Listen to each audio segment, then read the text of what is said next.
Buenas noches y bienvenidos a Sala de Prensa. Comenzó la cuenta regresiva para las elecciones del próximo domingo 13 de marzo, en las que se elegirá un nuevo Congreso y se escogerán los ganadores de las consultas internas del Pacto Histórico, Equipo por Colombia y también de la Coalición de la Esperanza.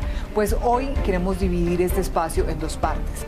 En la primera vamos a hablar sobre los riesgos electorales para estas elecciones y en la segunda haremos un repaso sobre cómo votar y también vamos a aclarar algunas dudas sobre este nuevo proceso en las urnas. Comencemos con los riesgos electorales. Es un hecho que los actos de violencia, las amenazas, las presiones y otros delitos también se han sentido en esta campaña electoral. Hay ciertas regiones del país donde hacer campaña no solo es complejo, sino que además puede representar un riesgo para ciertos candidatos.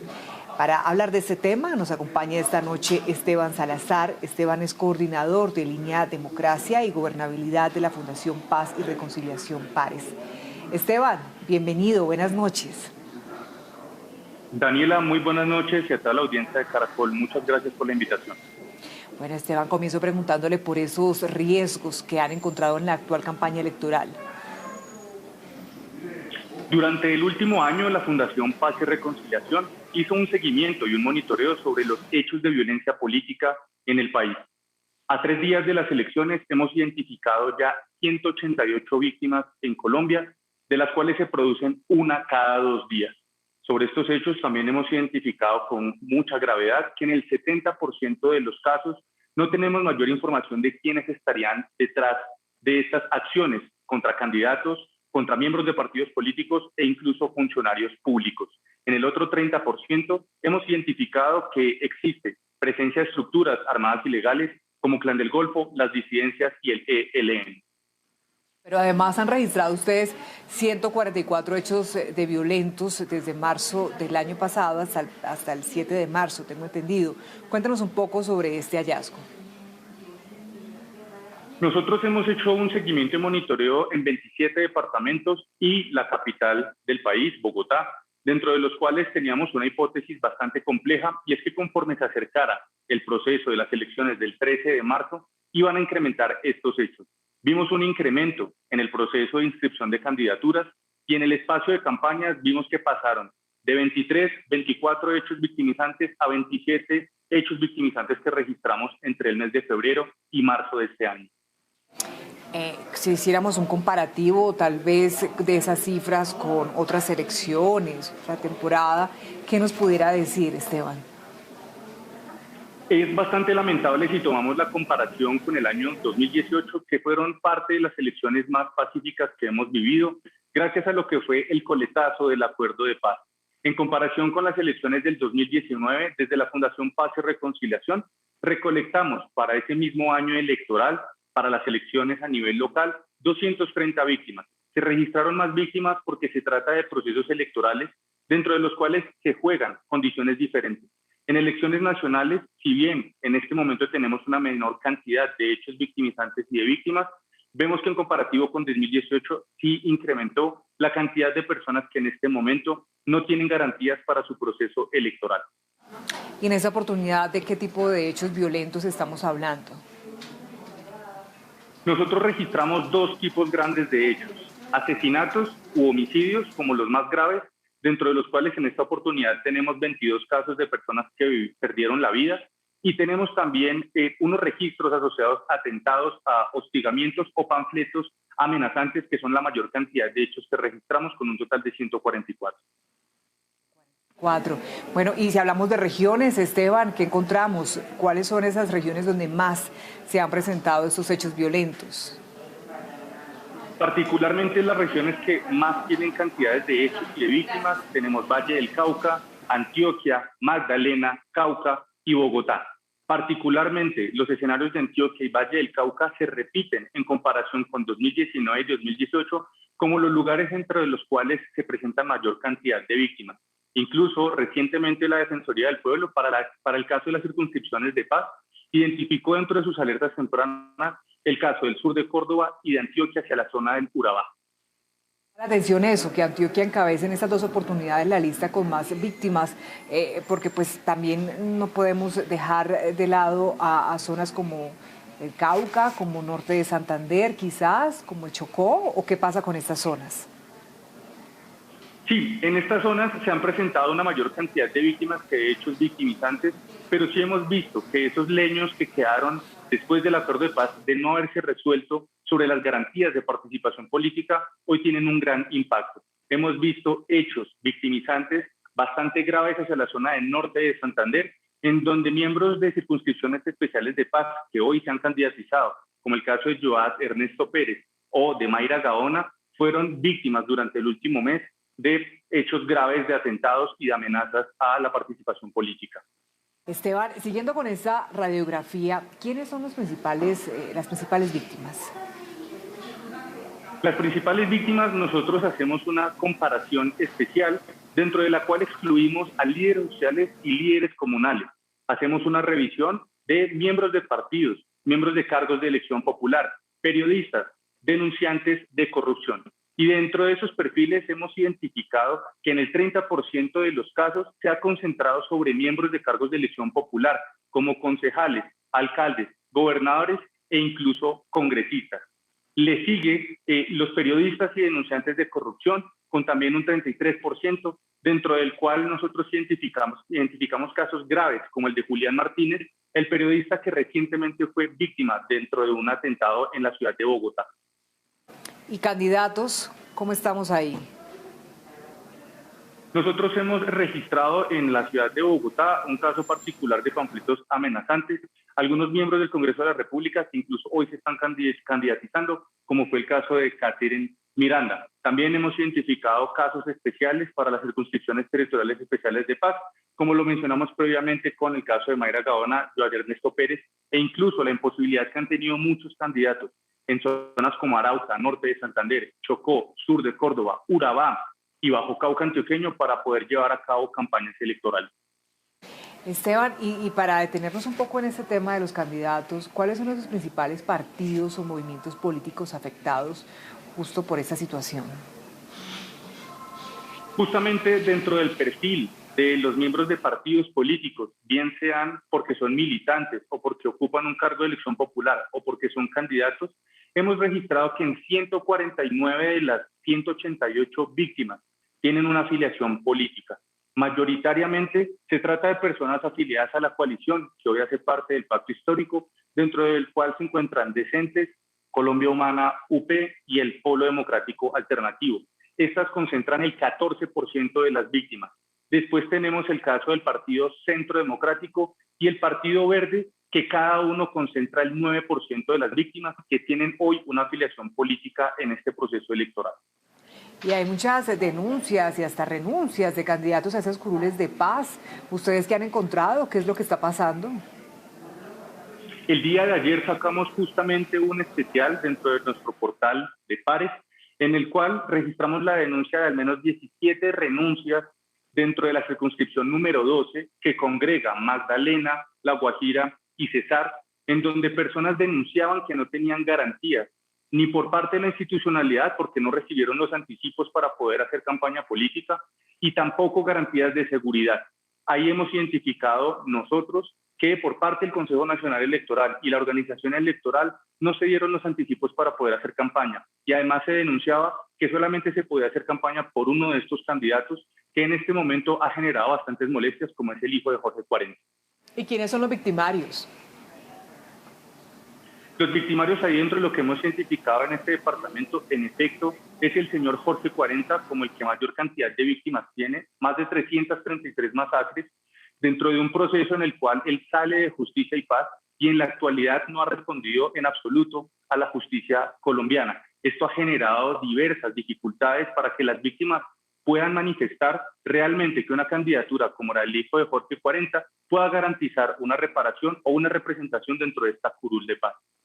Esteban, justamente hablando de esa falta de garantías que usted nos menciona, lo que están denunciando los candidatos a esas curules de paz, ¿qué más han encontrado ustedes sobre eso, sobre falta de garantías, independientemente de las zonas donde se van a elegir esas curules?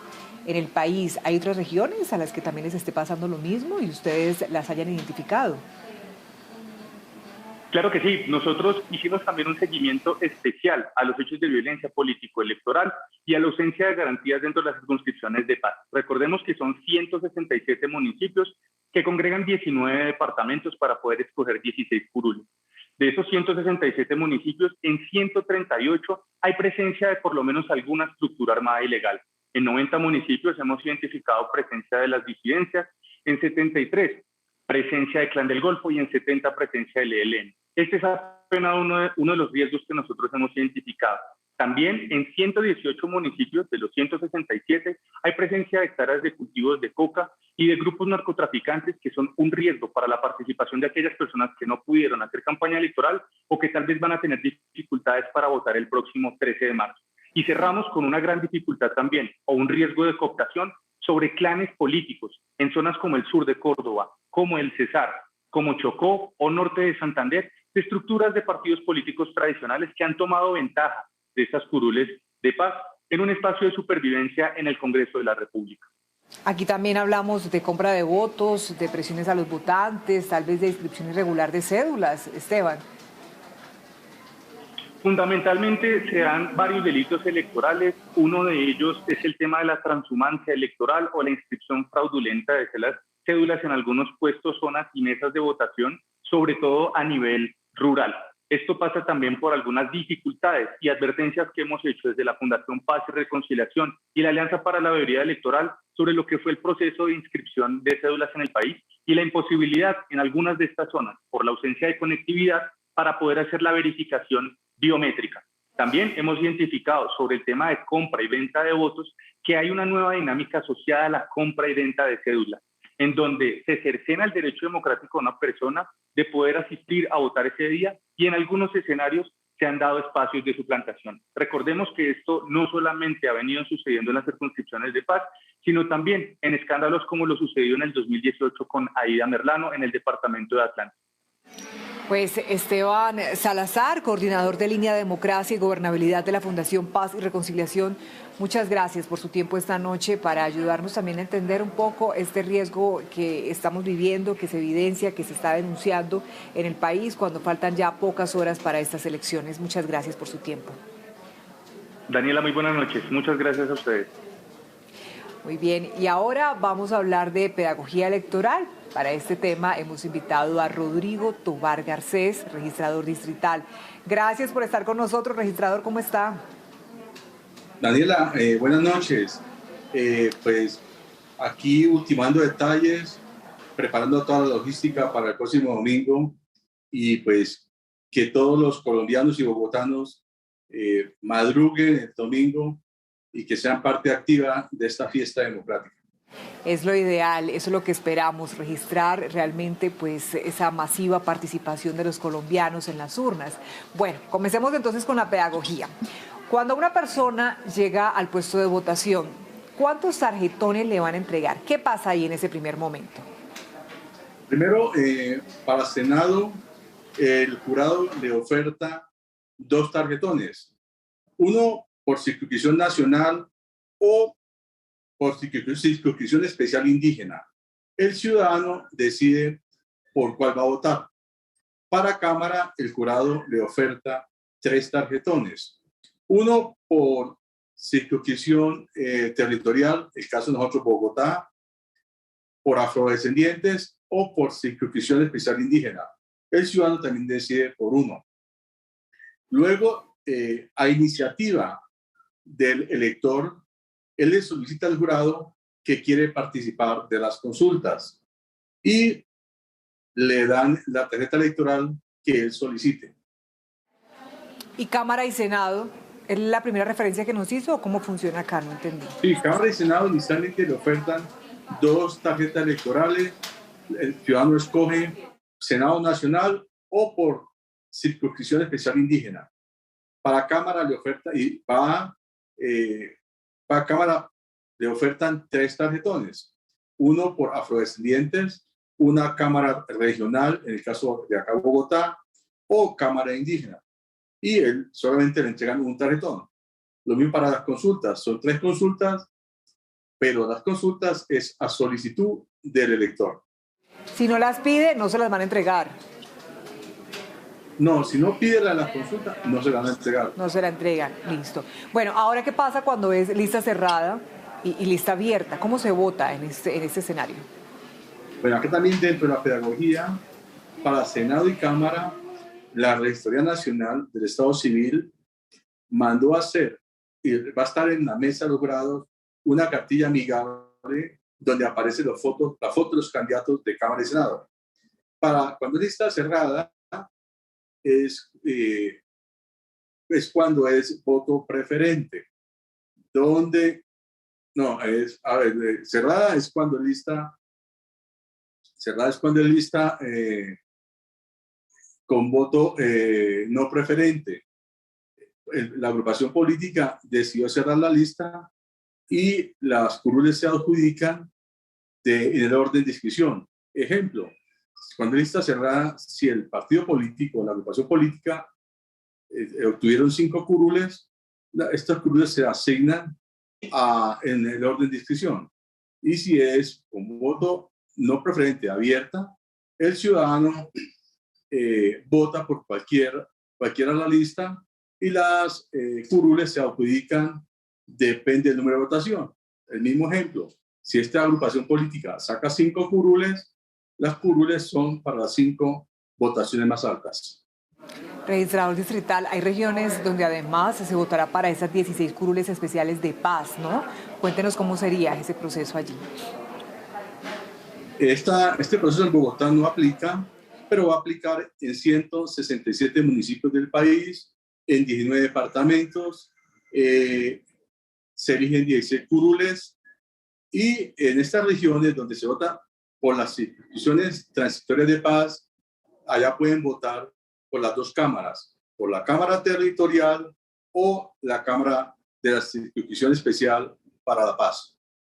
Para la paz. Bien, ahora hablemos de esas consultas internas. ¿Cómo se podrá votar en ella? Ya nos decía usted que yo pido entonces ese tarjetón por el cual estoy interesado, pero ¿qué pasa allí cuando ya voy a votar? La persona pues va con sus tarjetas electorales al cubículo, marca, por decir Senado, por su candidato de preferencia y deposita el voto en la urna que es para Senado. Lo mismo para Cámara, vota por su candidato de su preferencia y deposita el voto en la urna de Cámara. Y para la consulta, también, pues el tarjetón de consulta o tarjeta electoral de consulta tiene la foto de los candidatos. Entonces también decide por la persona de su preferencia y deposita el voto en la urna. Luego el jurado, el votante, se dirige donde el jurado a pedir su certificado electoral y le entregan a su sello de la ciudadanía. No faltan casos en los que las personas sientan que se equivocaron. ¿Pueden pedir otro tarjetón o ya no? Claro, cuando una persona, un elector se equivoca, va donde los jurados, manifiesta o expresa que se equivocó, le devuelve ese tarjetón mal marcado al jurado, ellos lo anulan y proceden a entregarle un nuevo tarjetón. Bien, ahora, ¿cuándo un voto es nulo o no sirve para conteo, registrador? El voto es nulo cuando el elector no manifiesta o no expresa su voluntad de elegir por algunos candidatos, o cuando se marca más de 2 casillas, o cuando no es marcado por ningún candidato, es nulo. Y este voto no tiene ningún efecto legal, ni tampoco se va a contar dentro de la sumatoria de votos válidos. Bueno, a estas alturas es probable que las personas no sepan dónde votar. ¿Cómo lo consulto? ¿Cómo puedo saber en dónde me corresponde? Primero, puede entrar a la página de la Registraduría Nacional, registraduría.gov.co, y ahí indica el banner ubique su puesto de votación.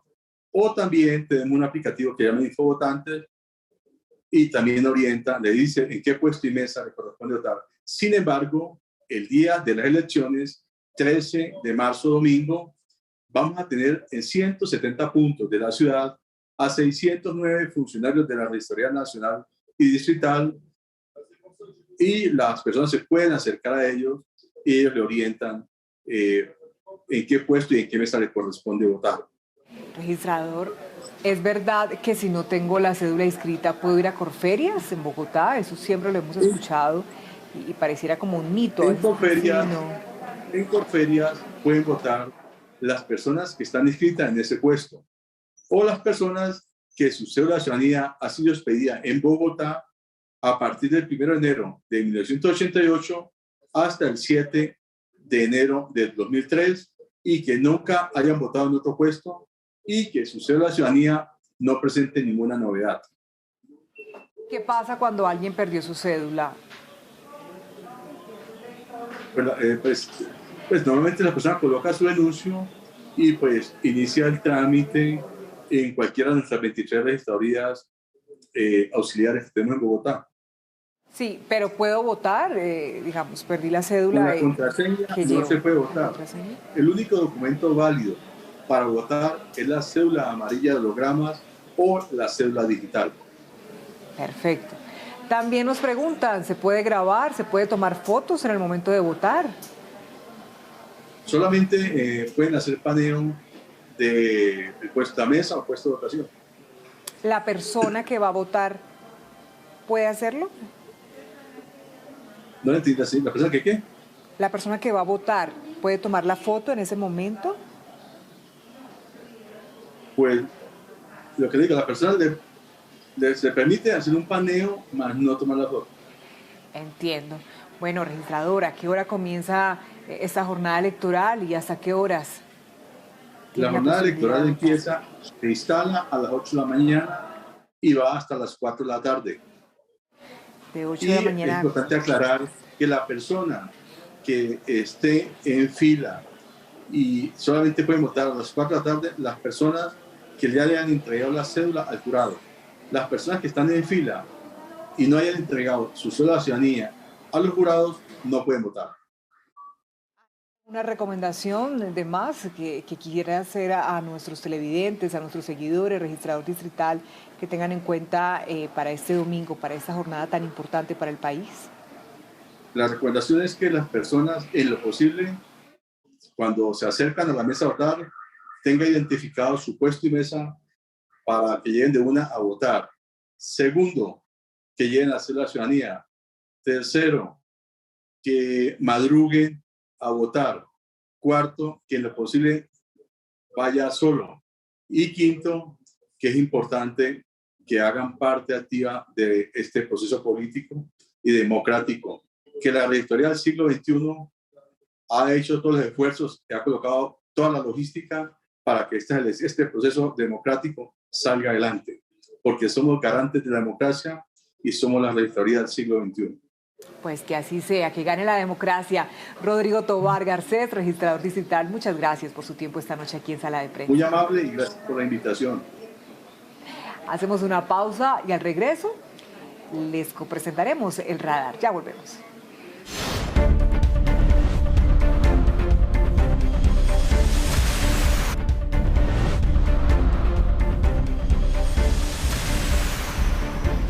Ya estamos de regreso y nos alegra que usted esté conectado aquí con Sala de Prensa de Noticias Caracol. Ahora llega Ricardo Espina para contarnos qué tiene hoy en su radar. Escuchémoslo.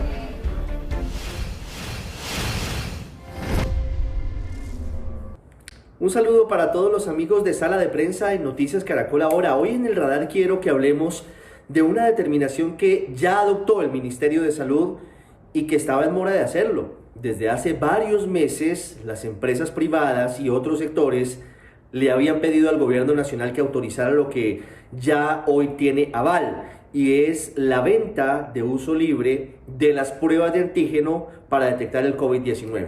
Desde hace muchos meses en países de Europa como España, Francia, Inglaterra y también en Estados Unidos, incluso en países de Latinoamérica, se autorizó la venta de este tipo de pruebas, que si bien no tienen la sensibilidad de las pruebas PCR, sí permiten aislamientos tempranos de las personas que pueden tener el SARS-CoV-2, del que ya completamos una pandemia de casi 2 años y estamos a punto de empezar la fase de la endemia.